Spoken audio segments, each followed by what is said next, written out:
충격을 받은 건 대한민국뿐만이 아니었습니다. 전 세계를 놀라게 한 비상계엄령 사태 이후 그 격동의 현장에서 나온 한국인들의 놀라운 대응이 지금 전 세계에 큰 감동을 주고 있습니다. K-팝과 K-드라마, 다양한 콘텐츠로 세계문화를 선도해온 한국이 이번에는 그 위기 속에서도 놀라운 국민성과 단결력, 강인한 시민정신으로 전 세계의 찬사를 받고 있는 것입니다. 그 누구도 예측할 수 없었던 위기 상황. 하지만 한국인들의 놀라운 대응은 한국인들을 보며 우리도 배워야 한다는 메시지를 전하며 전 세계에 귀감이 되고 있습니다. 또한 이번 사태를 통해 드러난 한국인들의 성숙한 시민의식과 평화로운 저항 방식은 국제사회가 배워야 할 모델로 자리 잡았습니다. 미국, 영국, 호주, 인도 등 주요 외신들은 앞다투어 한국의 소식을 전하며 한국의 목소리에 집중하고 있습니다. 가장 먼저 미국 MBC 방송은 한국인들이 보여준 대응 방식을 심층적으로 다루었습니다.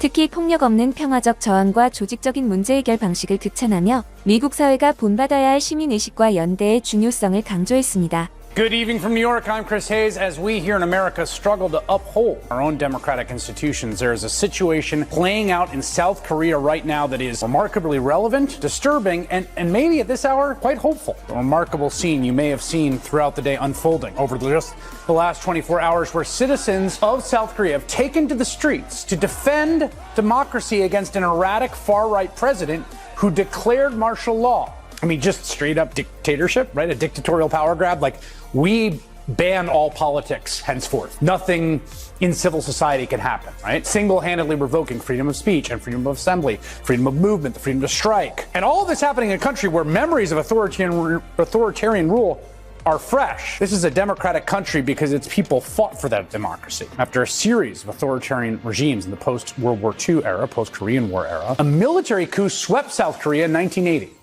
And in 1980, the coup plotters smashed protesters, established a one-party state that lasted until free elections in 1987, brought down through street protests, basically. And after Yoon's martial law announcement last night, well, South Koreans, on a dime, in the middle of the night, decided they were not going back. People immediately took to the streets in the freezing cold of night in their parkas, all ages. And they did not just protest for the sake of protesting. They had a very specific goal in mind. You see, the country's legislature could block Yoon's martial law decree with a simple majority vote. But Yoon's declaration banned political activities, and he sent soldiers to the National Assembly building, basically their capital, right?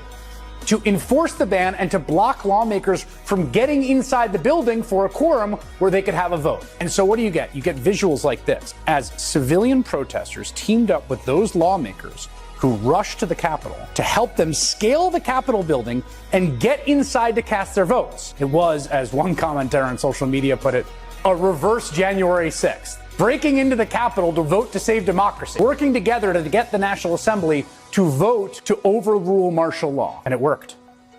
Within 3 hours of Yoon's speech, a quorum of lawmakers, I believe 190 of them, got into the building. They forced a vote to reject his martial law declaration. A unanimous vote, as the AP noted. All 190 lawmakers who participated in the vote supported the lifting of martial law. Immediately after that vote, television footage showed soldiers who'd been stationed at Parliament leaving the site. And 6 hours after he declared martial law as the sun rose over Seoul, President Yoon Suk-yeol backed down. My bad. Maybe not. He lifted his order. Protesters are celebrating. Many are calling for Yoon to resign or be impeached. Now, I've been transfixed by these developments all day long. I don't know if you have as well. I mean, incredible stuff. Exciting, inspiring, energizing to watch everyday Koreans. I mean, all ages, people, I think, who, from what I could tell from the reporting, whose politics were really kind of all over the place, come out to stand up for democracy. Grandmas in their parkas in freezing temperatures, standing up to armed soldiers in their faces, literally pushing their lawmakers to pass a law saving their democratic institutions. It's a different country. Different constitution, different traditions. I think there's a lesson there for us, right? Americans in 2024. Crucially, a reminder that in the end, the last bulwark of democracy, the people themselves, working with and through an elected opposition, unafraid to do the right thing. 호주 스카이뉴스는 한국 시민들이 보여준 민주주의에 대한 열정과 용기를 주목하며 이보다 성숙한 민주주의의 모습은 찾기 힘들다고 평가했습니다. President Yoon did what's worked so often in coups before, in the past. He sent the army to shut down the National Assembly, he put the mainstream media under military censorship. But that stuff doesn't work anymore in the age of X. News of the coup, of course, flashed through social media. So did calls to resist. Opposition leader Lee Jae-myung even live streamed himself dodging the army cordon and hopping over a fence to get inside the National Assembly. Social media then showed former TV news anchor Anne Gui-Ryong, now a politician, trying to wrestle a gun from the hands of a soldier as she shouted, "Aren't you ashamed of yourself?" And that clip soon had 3 million views. So you can imagine the effect of all this. Crowds rushed in to overwhelm the soldiers at the National Assembly. Within 3 hours, 190 of the country's 300 politicians had got out of bed and inside the building and voted unanimously to demand the president end his martial law. The opposition leader Lee then held a press conference calling on the army to obey the people. And look at all the smartphones recording him, posting on the internet. It proves that soldiers who control TV stations now control nothing. In less than 6 hours, Yoon called off his martial law. Soldiers went home. Yoon now faces impeachment, even jail. And South Korea's democracy is safe.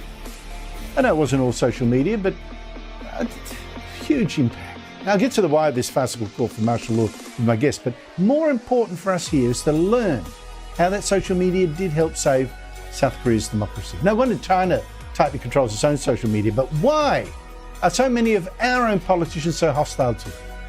Albanese government trying to give government-appointed censors power to censor what they claim is disinformation. Last week, even Liberal politicians joined Labor to ban children for social media. Imagine if South Korea's president had laws like that to protect him. I know, let's not go overboard. We don't face martial law here.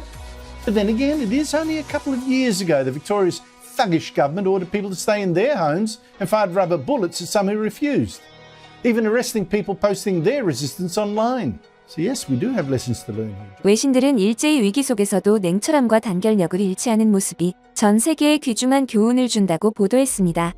인도 퍼스트 포스트 뉴스는 순식간에 한국인들을 집결시킨 힘이 한국의 역사에서 비롯됐다고 전합니다. This one lasted only 6 hours, but for a lot of people it was traumatic because it brought back memories. They know what comes after martial law is declared. The same thing happened in 1980. Citizens in the city of Gwangju protested against the president. There are very painful memories for South Koreans here, and yesterday they briefly relived it. They fought to protect their freedoms. Even in the dead of the night, they turned up. Protesters blocked military vehicles, opposition parties mobilized, and even Yoon's own lawmakers stood up to him. Clearly, South Korea was not about to hit rewind. 일본 내에서도 한국의 이런 국민성을 배우고 싶다는 반응이 이어지고 있습니다.